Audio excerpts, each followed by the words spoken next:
കാട്ടാന ഭീതി ഒഴിയാതെ മൂന്നാർ. കാട്ടുകൊമ്പൻ പടയപ്പ ലോക്ക്ഹാർട്ട് എസ്റ്റേറ്റിൽ വനവാസ മേഖലകളിൽ നിന്നും പിൻവാങ്ങാതെ നിലയുറപ്പിക്കുകയാണ് ഈ കാട്ടാന. ആനയെ തുരത്താൻ ശ്രമം ഊർജിതമാക്കി വനംവകുപ്പ്. സുബിൻ ചേരുന്നുണ്ട്. സുബിൻ, എന്തൊക്കെയാണ് ഏറ്റവും പുതിയ വിവരങ്ങൾ?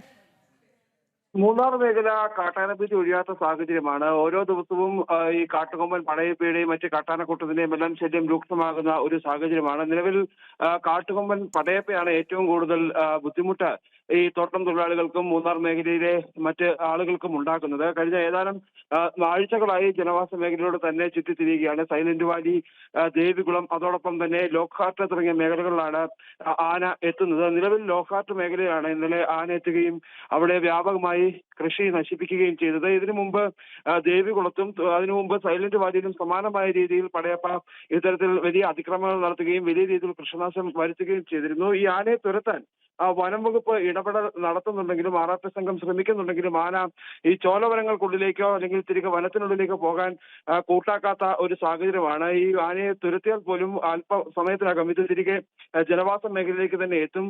ഈ ആനയെ ഇവിടെ നിന്ന് മാറ്റാൻ അടിയന്തരമായ നടപടി, അതായത് ഉൾവനത്തിലേക്ക് തുരത്താൻ അടിയന്തരമായ ഒരു നടപടി സ്വീകരിക്കണം എന്നുള്ളൊരു ആവശ്യമാണ് എന്തായാലും പ്രദേശവാസികൾ മുമ്പോട്ട് വയ്ക്കുന്നത്.